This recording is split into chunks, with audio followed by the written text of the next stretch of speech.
우리는 지금 마태복음 13장을 살펴보고 있는데요. 마태복음 13장은 천국장이라고 말씀드렸습니다. 천국 비유장, 천국 대헌장. 그래서 이 13장에는 천국이 뭐냐, 천국을 어떻게 하면 누릴 수 있느냐, 천국의 비밀을 지금 예수님이 우리에게 설명하시죠. 여러분, 천국은 어떻게 시작됩니까? 예수님 말씀하셨어요. 천국이 가까이 왔으니 회개하고 천국을 믿으라 라고 말씀하셨어요. 다시 말해서 천국은 어떻게 시작되냐면 지난 나의 모든 삶의 모습을 회개하고 그리고 예수님을 믿으면 천국이 임한다. 천국이 시작된다라는 거예요. 천국이 어떻게 시작된다고요? 천국은 기억하세요. 예수님과 함께 임하는 것입니다. 예수님을 영접함으로 천국이 시작되고요. 예수님과 함께 살면서 우리가 이 땅에서 천국이 확장되고 성장하고요. 그리고 우리가 죽어 천국 갈 때 그 하늘나라에서 그 천국이 완성되는 거예요. 그 천국은 그냥 죽어서만 맛보는 것이 아니라 예수님 믿을 때 시작해서 그리고 우리가 살아갈 때 확장되고 성장하고 그리고 하늘나라 가서 완성된다라는 거예요. 그러니까 지금 마태복음 13장에서 말씀하고 있는 이 천국은 우리가 죽어서 가는 천국만이 아니라 뭐예요? 이 땅에서 예수님 믿고 천국을 소유한 하나님의 백성들, 하나님의 자녀들 속에서 일어나고 있는 사건을 설명하고 있는 겁니다. 그래서 지난주에 우리가 씨 뿌리는 비유 배웠잖아요. 천국은 어떻게 임한다고 말씀하셨어요? 하나님의 나라는 하나님의 말씀과 함께 온다. 하나님의 나라는 하나님의 말씀과 함께 온다라는 거예요. 내가 천국을 어떻게 경험할 수 있습니까? 말씀을 들을 때에, 말씀을 내가 내 마음속에 받을 때에. 그래서 하나님의 말씀이 마치 씨앗같이 모든 사람의 마음에 지금도 뿌려지고 있죠? 뿌려지고 있는데 그 말씀이 마음의 상태에 따라서 발전돼서 완성되어 가거나 아니면 도중에 꺾일 수도 있다라고 예수님은 설명하셨습니다.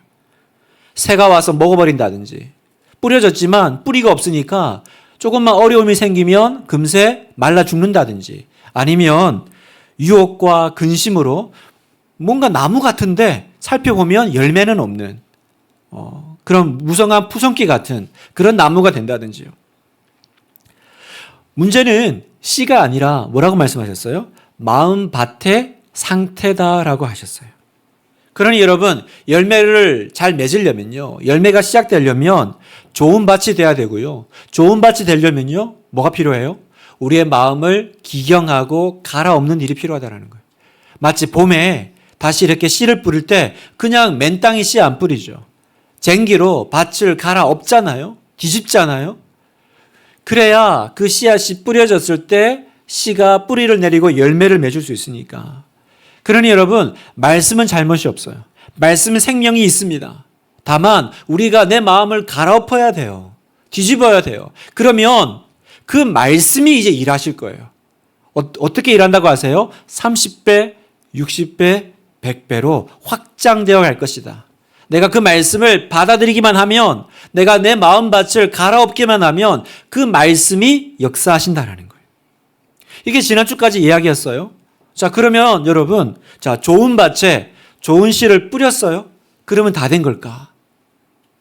예수님은 오늘 본문에서 그렇지 않다라고 하세요. 또 다른 문제가 하나 더 있다라고 하시는데 그게 바로 가라지입니다. 가라지. 자, 24절을 보면 예수께서 그들 앞에 또 비유를 들어 이르시되 천국은 좋은 씨를 제 밭에 뿌린 사람과 같으니 사람들이 잘 때 그 원수가 와서 곡식 가운데 가라지를 덧뿌리고 갔더니. 자, 보세요. 좋은 밭에 좋은 씨를 뿌렸으면 다 끝난 거 아니에요? 그런데 예기치 못한 문제가 발생했습니다. 가라지가 함께 자라고 있더라는 거예요. 덧뿌렸다. 씨앗이 있는데 거기에 누군가가 와서 가라지를 뿌리고 가더라는 거예요. 자, 오늘 이 두 번째 천국의 비밀, 천국의 비유의 메시지입니다. 그 메시지 내용은 뭐냐면 천국은 가라지와 함께 자란다라는 거예요. 어떻게 해요? 천국은 가라지와 함께 자란다. 이게 두 번째 비유의 메시지입니다. 여러분, 우리가 살다 보면 답답하고 괴로운 게 뭐예요? 세상을 바라보면서 우리 마음에 이 끓어오르는 정의감이 있죠. 분노가 있죠. 그건 종종 착하고 의로운 사람이 왜 시련과 핍박 가운데 살고 저렇게 악하고 불의한 사람이 왜 권력과 부와 명예를 얻고 떵떵거리며 잘 살까? 그런 걸 볼 때 우리 마음에 정말 이렇게 원망이 나오잖아요. 답답함이 있잖아요. 하나님 어떻게 이럴 수 있습니까?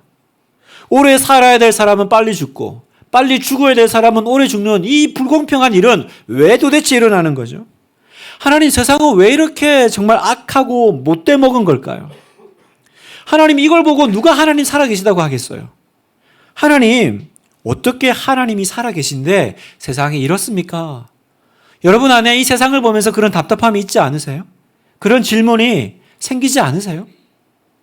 아니면 또요, 여러분, 교회는 그리스도인들의 세상이라고 할 수 있죠. 그런데 여러분 보세요. 교회 안에 왜 이런 가라지 같은 일들이 일어날까요? 왜 가라지 같은 사람들이 나타날까요? 하나님, 너무 이상합니다.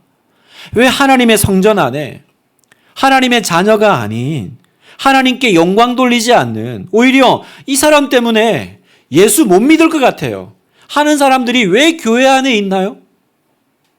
왜 예수 믿는 것 방해하는 것 같은 이런 이상한 사람들이 교회 안에 있을까요? 여러분, 그런 질문 안 생기세요? 또요, 내 삶을 보세요. 내 삶, 내 인생, 내 세상은 어떻습니까? 하나님, 저 하나님 믿는 하나님 나라, 하나님 백성인데 왜 내 삶은 천국이 아닙니까? 왜 내 인생은 천국 되지 않고 이렇게 고난도 많고 역경도 많고 힘든 일이 많나요? 왜 하나님 살아계시면서 이렇게 힘들고 어려운 거 빨리 좀 해결 안 해주세요? 왜 빨리 좀 제거 안 해주십니까? 우리는 의문을 품지 않을 수 없어요. 오늘 이런 우리의 모든 질문에 대해서 예수님께서 대답해 주고 계신 거예요. 뭐라고 대답하십니까? 악이 다 제거되고 모든 불의의 세력이 떠난 것이 천국이 아니다라고 말씀하시는 거예요. 알곡이 자라고 있지만 그 옆에 뭐도 자라요? 가라지도 함께 자라고 있는 것이 천국의 현실이다라고 말씀하세요. 그렇습니다, 여러분. 사랑하는 우리 분당 한옥의 성도 여러분, 예수님이 보여주신 이 천국의 비밀을 배워야 해요. 그냥 단순하고 이상적인 세계관을 가지고 세상을 바라보면 우리는 이 현실 가운데 실망하고 좌절할 수밖에 없어요.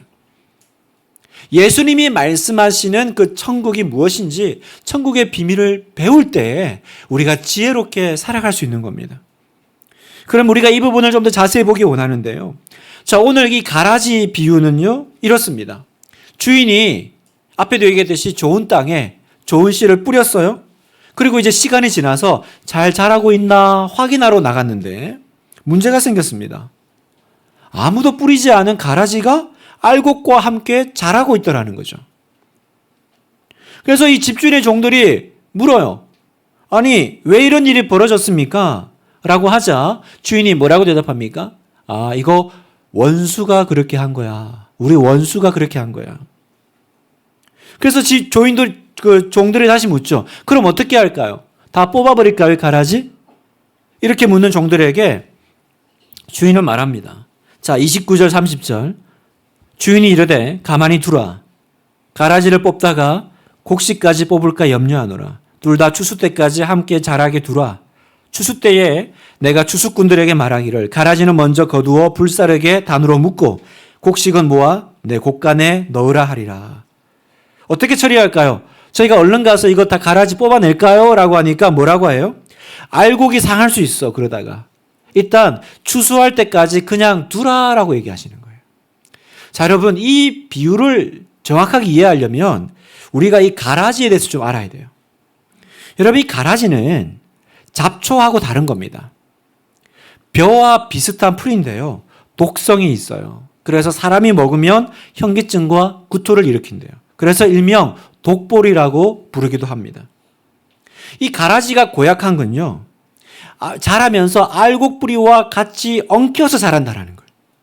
그러니까 잘못 뽑으면 알곡도 같이 함께 뽑혀서 올라오는 거죠. 그리고 또 이 가라지가요, 생김새가 일반 곡식하고 굉장히 비슷하대요. 그래서 어느 정도 자랄 때까지는 거의 구별이 안 가요. 추수할 때 가서야 이제 구분이 되어서 분간이 가능하다는 거죠. 그러니까 참 골치가 아파요. 잘못 뽑다가는 알곡을 해칠 수도 있고, 또 그냥 두자니 어떤 일이 벌어져요? 알곡이 먹어야 될 영양분을 가라지가 다 뺏어가니까 이것도 성장에 방해가 돼요. 그래서 이런 가라지 특성 때문에 예수님 당시에는 그랬대요. 자기가 싫어하는 원수의 밭에 일부러 밤에 가서 그렇게 가라지 씨를 뿌리는 경우도 있었대요. 그래서 로마에는요, 이것을 엄격하게 벌하는 법을 제정하기도 했다라고 합니다. 자, 지금 예수님께서 이 왜 가라지 비유를 말씀하고 있습니까? 37절에 보면 예수님께서 이 비유의 의미를 설명하시는데, 자, 한번 같이 읽어보겠습니다. 대답하여 이르시되, 시작.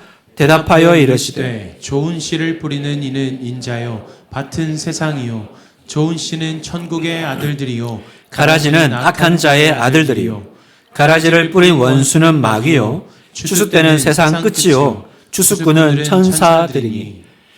그럼 아시겠죠, 그죠? 읽어보니까 어떤 의미인지 다 이해가 됩니다. 예수님이 다 설명해 주셨어요. 여기서 인자는 예수님을 말합니다.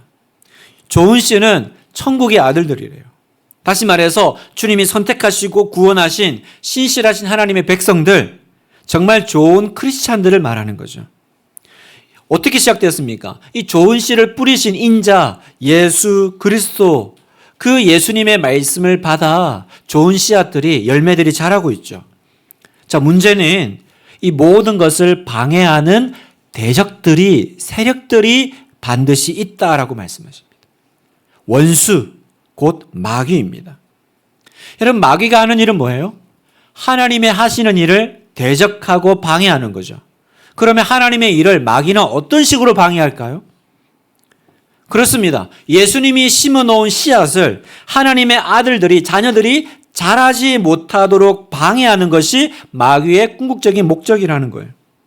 그래서 아무도 모르게 몰래 와서 알곡 옆에 가라지를 뿌리고 갑니다.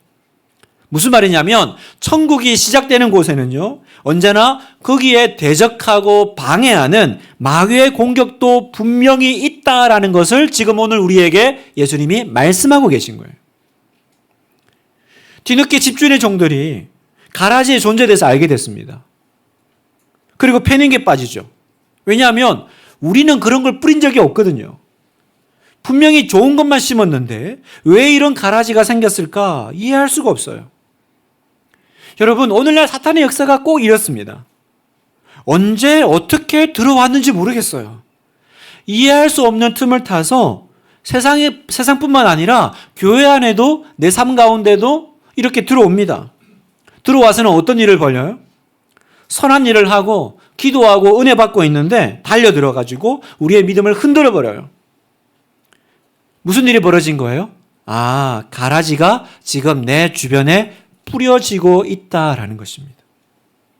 그러니까 이런 일이 벌어지는 거죠. 신앙으로 잘 성장하고 있는데 갑자기 어느 순간 내 안에 이해할 수 없는 어떤 일들이 일어나기 시작해요. 기쁘게 예배드리던 사람이 어느 날 자기도 모르게 소망이 절망으로 바뀌고, 축복이 저주로 바뀌고, 성공이 실패로 바뀌는 일들을 경험합니다.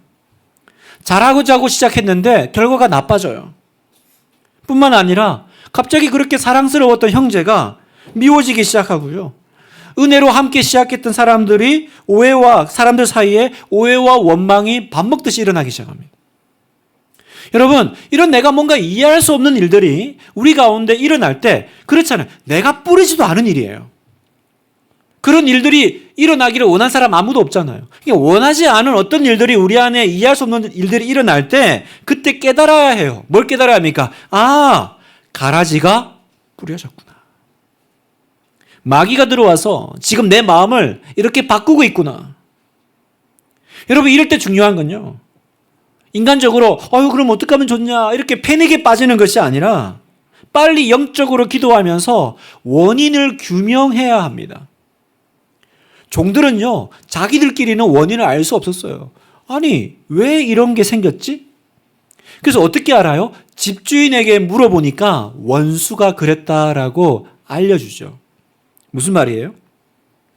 여러분, 우리의 삶 가운데, 우리 교회 안에 이해하지 못하는 영적인 가라지 현상이 일어날 때 우리는 빨리 주님께로 달려가야 한다는 겁니다. 겉만 보고 속지 말고 영적으로 마귀의 존재를 분별하고 분간할 수 있어야 돼요. 마귀가 지금 가라지를 심었구나. 여러분, 이걸 빨리 깨달으시기를 축복합니다. 그렇지 않으면 어떻게 돼요? 엉뚱하게 이제 알곡들이 상하는 일이 벌어지는 거예요. 자, 그러면 우리의 질문은 이거예요. 하나님은 왜 알곡과 가라지를 함께 허용하실까? 왜 하나님이 그걸 막지 않으시고 허용하실까요? 몇 가지를 우리가 생각해 보기를 원하는데, 첫 번째, 왜 허용하시냐면요, 알곡을 지키기 위해서예요. 놀랍게도 알곡을 지키려고 가라지를 계속 방치하시더라고요. 우리 생각에는 그렇죠. 이 종들처럼 빨리 가서 이 가라지들을 제거해 버리면 될 것 같습니다. 그런데 왜 하나님은 머뭇거리시죠? 왜 하나님은 빨리 조치를 취하지 않으시죠? 다시 말해서 여러분, 왜 이 세상에 악이 계속 존재하는 겁니까? 하나님 살아계시면 이 세상에 오셔서 순식간에 악을 제거할 수 있잖아요. 그런데 왜 계속 보고만 계신 거예요? 주무시는 거예요?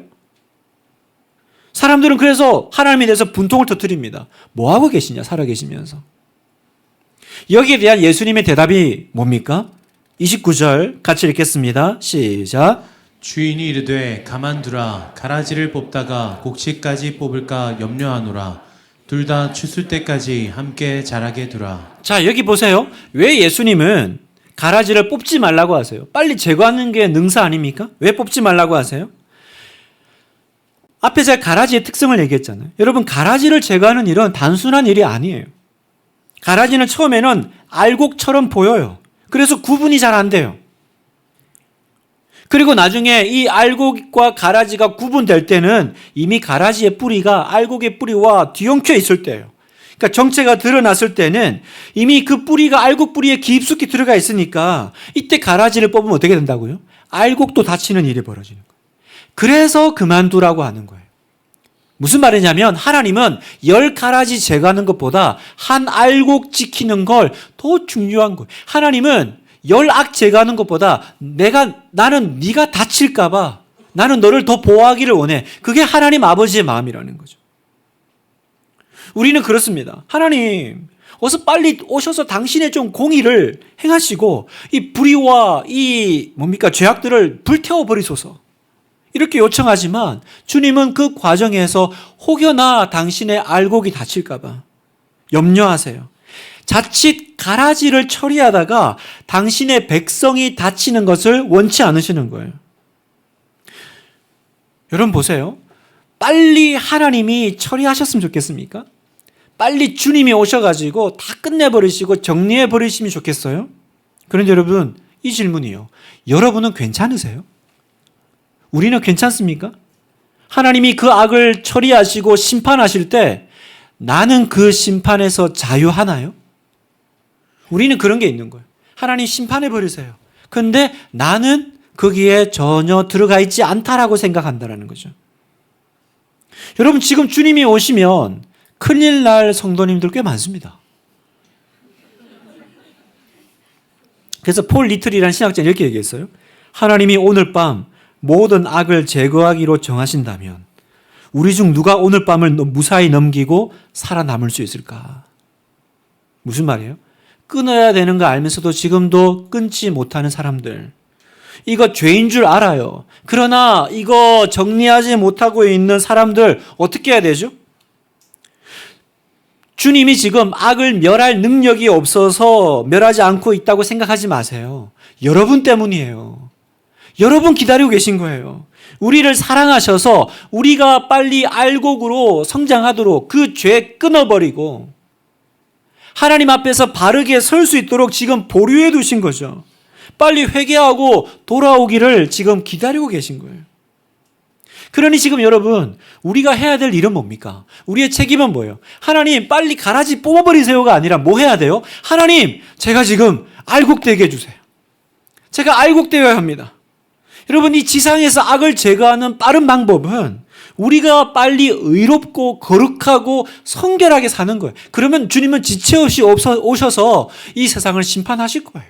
알고 정리하실 거예요. 왜 못하세요? 여러분 때문이에요, 여러분.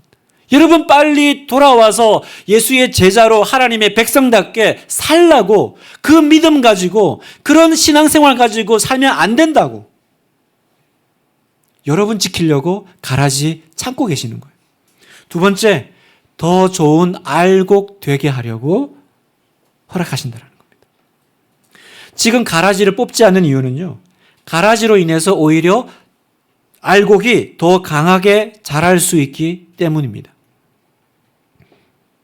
인류의 역사는 도전과 응전의 역사다. 이 말 누가 했냐면 그 영국의 유명한 역사학자죠. 아놀드 토인비가 한 말입니다. 역사는 도전과 응전의 역사다. 그러면서 아놀드 토인비가 이 도전과 응전을 얘기하면서 청어 이야기를 자주 인용했다고 해요. 이게 뭐냐면 18세기 영국 어부들의 가장 큰 관심사는요, 북해에서 잡은 청어, 이 영국 사람들이 청어를 좋아한대요. 북해 잡은 청어를 어떻게 하면 런던 항구까지 신선하게 옮길 수 있을까? 이게 최대 관심사예요. 왜냐하면 아무리 조심해서 옮겨도 런던에 도착하면 이미 그 길 가운데 청어들이 지쳐가지고 다 죽어버리는 거예요. 그러니까 제 값을 받고 이렇게 할 수가 없죠. 그런데 어떤 한 어부는 우리는 다 죽은 이 청어를 팔고 있는데 항상 보면 살아있는 청어를 부둣가에 내리더라는 거죠. 그리고 2배 넘는 가격에 수익을 올리니까 왜 저 사람의 청어는 다 살아있지? 근데 뭐 특별한 게 없어 보이는 거예요. 그래서 물어도 답을 안 해줘. 계속 설득을 했더니 계속되는 설득 끝에 그 어부가 자기 비밀을 털어놨는데 비법이 뭐냐면 이걸 해요. 청어가 있는 수조에 바다 메기를 2마리 넣어놓으라는 거예요. 아니, 청어의 천적이 바다 메기인데 그 바다 메기를 넣으면 잡아먹지 않아? 이게 어떻게 가능하냐 그랬더니, 물론 메기는 청어를 잡아먹지만 먹어봐야 2-3마리 뿐이고 나머지 청어들이 살기 위해서 헤엄을 치기 때문에 끝까지 싱싱할 수 있다는 거예요. 그래서 이게 뭐 청어의 법칙 혹은 뭐 메기의 법칙이라고 불린다고 하더라고요. 무슨 말이냐면 여러분 교회 역사를 봐도요, 정말 바다 메기같이 가라지같이 그렇게 교회를 괴롭히는, 교회가 핍박받는 시기가 있었거든요. 초대교회 때도 성경을 보면 그래요. 안으로는 온갖 이단들이 공격하고 밖으로는 그 로마 시대에 무시무시한 핍박이 있었어요. 그러니까 딱 그렇게만 보면 교회는 망해야 정상입니다. 그런데 그 바다 메기 속에서, 그 가라지들 속에서 하나님의 교회는 오히려 더 강인해져 가더라는 거예요. 고난 속에서 영적 전투력이 더 향상되었습니다. 무슨 말이냐면 가라지가 있어서 알곡이 강해지더라는 거예요. 우리는 가라지가 있어서 알곡이 망할 거다라고 생각하지만 주인은 자신이 있는 거예요. 그 씨앗에 자신감이 있어요. 그래서 가라지가 있어도 알곡은 망하지 않는다. 오히려 방해하는 세력 가운데 더 좋은 알곡이 된다라고 말씀하시는 거예요. 세 번째, 왜 방치하시냐? 가라지 같은 알곡들 때문이에요. 왜 가라지를 빨리 제거하지 않냐면 우리 안에 알곡인데 가라지의 모양으로 앉아있는 사람들이 있기 때문이에요. 보기에는 가라지처럼 보여도 사실은 아직 변화되지 못하고 제대로 자라지 못해서 그렇지, 여건만 조성이 되면 얼마든지 좋은 알곡으로 자랄 곡식들이 많기 때문이에요. 여러분 성경에 보면 이런 분들이 있죠. 처음에는 가라지처럼 보이는데 알고 보면 진짜 좋은 알곡인 사람들. 그 대표적인 사람이 사도 바울이잖아요. 사도 바울은요, 아주 교회를 핍박하는데 앞장섰던 사람. 스데반 집사님 죽일 때 동조하고 찬성하는 쪽에 서 있었던 사람. 그러니까 이때만 보면 바울은요, 누가 봐도 가라지 중에 왕가라지지. 그런데 이 사람이 어떻게 됩니까? 그날도 또 예수 믿는 사람 잡아 죽이려고, 그리스도인들 핍박하려고 가던 길에 예수님 만나고 완전히 뒤집어지죠. 알곡이 되어버립니다. 만약에 그 전에 이 바울 보고 아유 이 가라지 그리고 만약에 쳐냈으면 어떻게 됐을까요? 정말 우리 교회 안에 큰 손실 아니었겠어요? 바울은 그 당시에 누가 봐도 독보리처럼 보였어요. 그러나 독보리가 아니라 실제로는 뭐였어요? 그냥 변화되지 못한, 아직 때가 이르지 않은 알곡이었던 거죠. 무슨 말을 드리고 싶냐면 우리는 너무 쉽게 누군가를 향해서 가라지라고 정죄한다는 거예요. 지금의 모습 보고, 지금의 상태 보고. 그렇게 우리가 쉽게 판단하지 않습니까? 여러분, 지금은 그렇게 비판적이고 회의적이고 또 교회에 대해서, 진리에 대해서 공격하고 있는 것처럼 보여도 아직 때가 되지 않아서 그런 경우가 많이 있어요. 누군가가 애써주면, 누군가가 도와주면, 누군가가 기도해주면 알곡이 될 가능성이 있는 거예요. 그 동아교회에 강창훈 목사님이라는 분이 계신데 이분이 꼭 그런 분이래요. 이분이 젊을 때 얼마나 교회를 핍박하는 사람이었는지, 이 목사님이요. 목사는 사기꾼이다. 장로들은 사기꾼이다. 그 왜 믿냐? 그냥 안티가 아니라 아주 적극적인 안티였대요. 근데 어떻게 이분이 목사가 됐냐면 그 인생에 고난이 찾아온 거예요. 그래서 너무너무 힘들어가지고 이제 그냥 스스로 이제 생명을 끊기로 결정하고 설악산에 올라갔어요. 유서를 쓰고 죽으려고 산에 간 거예요. 그런데 이상하게 안 죽어져요. 뭐 자세한 건 설명하기가 어렵고 하여튼 이상하게 안 죽어지는 거예요. 알고 보니까 무슨 일이 일어나고 있었냐면 그 집에 있는 누나가 동생이 남긴 유서를 발견한 거예요. 보자마자 그때부터 물 한 모금 안 먹고 금식 기도를 하고 있었던 거예요. 그러니까 안 죽어지는 거예요. 그래서 결국 죽지 못하고 내려왔더니 이제 누나가 동생을 이제 왔잖아요. 보고는 내 마지막 소원이다. 한 번만 교회 가자. 그래가지고 안 간다는 동생을 데리고 말씀 집회에 데려왔어요. 첫째 날, 둘째 날 아무 소용없어요. 괴로워 죽겠어요. 근데 셋째 날 이분이 완전히 뒤집어져 버린 거예요. 그리고는 목사가 돼가지고 지금은 그냥 목사도 아니고 별명이 예수쟁이 목사. 예수에 미친 사람. 무슨 말입니까, 여러분? 여러분, 성경은 하나님은 선한 사람들 만드시고 마귀는 나쁜 사람 만들었다 얘기하지 않아요? 하나님이 모두를 다 선하게 만들었지만 다만 사람이 마귀의 유혹을 받아서 하나님 백성 괴롭히는 존재가 되는 거예요. 그렇지만 그런 가라지 같은 인생도, 그런 강창훈 목사님 같은 분도, 사도 바울 같은 사람도요, 하나님의 은혜가 임하니까 회개하고 돌아오더라고요. 지금 언제까지 지금의 모습, 그 가라지 같은 모습에 머물러 있지 않더라고요. 여러분, 지금은 심판의 때가 아니라 은혜의 때입니다. 여러분, 은혜 때라는 말은 뭡니까? 어떤 가라지도 알곡 될 수 있는 가능성이 언제든지 열려 있다. 여러분 믿으세요? 누구를 향해서도 넌 가라지야. 네 하는 거 보니까 딱 가라지 짓을 하고 있어. 여러분을 괴롭히는 사람, 꼴보기 싫은 사람 있죠? 그렇더라도 여러분, 지금은 은혜의 때예요. 그 사람 언젠가 사도 바울과 같이 알곡 중에 알곡 되어 쓰임 받을 수 있다라고 주님은 말씀하시는 겁니다. 그러니 주님은 기다리세요.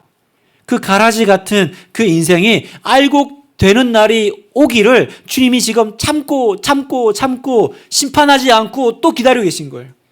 여러분, 말씀을 마무리하겠습니다. 여러분, 마귀는요, 기억하세요. 오늘도 열일해요. 오늘도 마귀는 쉬지 않습니다. 하나님의 밭에 계속 가라지를 뿌려요. 하나님의 역사를 방해합니다. 그러면 우리가 해야 될 일은 뭘까요? 가라지 뿌리면 그 집주인의 정도처럼 우리가 나가서 가라지 뽑을까요? 여러분, 이건 우리가 지금 해야 될 일이 아니라고 하세요. 주인은 뭐라 그래요? 가만두어라. 왜요? 우리는 누가 가라지인지 몰라요. 어떻게 합니까? 누가 어떤 인생이 될지 어떻게 합니까? 그건 하나님께 맡기는 거예요. 마지막 날에 내가 다 정리하마. 그건 네 소관 아니야. 내가 반드시 처리할 테니까 넌 나 믿고 그것 때문에 너무 힘들어하지 마. 애쓰지 마. 40절 보세요. 그런즉 가라지를 거두어 불에 사르는 것이 세상 끝에도 그러하리라. 하나님은 분명히 가라지 처리하는 날 올 거다라고 말씀하세요. 그러면 우리는 지금 뭐 해야 될까요? 가라지에 집중하는 삶이 아니고요, 알곡에 집중하는 삶을 살자고요. 마귀가 가라지를 그렇게 뿌려대면 우리는 왜 참겠어요? 우리도 세상 가운데, 교회 가운데 알곡을 더 많이 뿌리고 심는 일을 하면 되죠. 하면 되죠. 그래서 지난 씨 뿌리는 비유에서 하나님이 씨를 심으면 30배, 60배, 100배를 주셨구나. 우리만 먹고 살 것 같으면 두세 배면 되지 않아요? 뭘 이렇게 몇십 배, 100배까지 주실까? 그건 나만 먹고 살려면 그 정도 안 주셔도 돼요. 뭐 하는 거예요? 나머지는 뿌리는 거죠. 나머지는 심는 거예요. 여러분, 여기에 우리의 사명이 있습니다. 여러분, 요즘 가라지 때문에 상처받는 사람 얼마나 많습니까? 우리 회사에 교회 다니는 사람 한 명 있는데 나 그 사람 때문에 하나님 안 믿어. 그 사람 꼴보기 싫어서 나 교회 안 가. 여러분, 가라지 같은 성도들 때문에, 가라지 같은 사람들 때문에 마음 상처 있고 믿음 떠나고 교회 떠나고 하나님 멀어지는 사람 얼마나 많아요? 그런데 여러분, 그거 아세요? 가라지로 인해서 받은 상처는 가라지로 해결하는 게 아니에요. 가라지가 싹 사라지면 믿음 생기는 게 아니고, 가라지 때문에 상처는요, 참된 알곡 만나면 회복되는 줄 믿습니다. 그런 분들 보세요. 그 가라지 때문에 하나님 떠났던 사람들이 진짜 알곡 같은 성도 만나서, 내가 그것 때문에 하나님 신앙 떠났다가 진짜 우리 집사님 보고 제가 다시 믿음 되찾았습니다. 여러분, 이런 간증들 얼마나 많이 들으세요? 여러분, 기억하십시오. 천국은요, 알곡들만 모아가지고 그렇게 천국 곳간에, 그건 천국 가서 진짜 하늘나라 가서 일어날 일이고요. 이 땅에서는 어떻게 된다고요? 천국은 알곡과 가라지가 함께 자란다. 여러분, 이 사실을 잊어버리지 마세요. 원수 마귀는 언제나 우리 안에 가라지를 뿌리고 다닙니다. 그러니 우리가 해야 될 일은 뭐예요? 가라지에 너무 집중하지 마세요. 가라지를 보다가 시험 들지 마세요. 가라지는 하나님이 제거해 주실 것을 믿으십시오. 가라지 속에도 하나님의 나라는, 천국은 자라고 있습니다.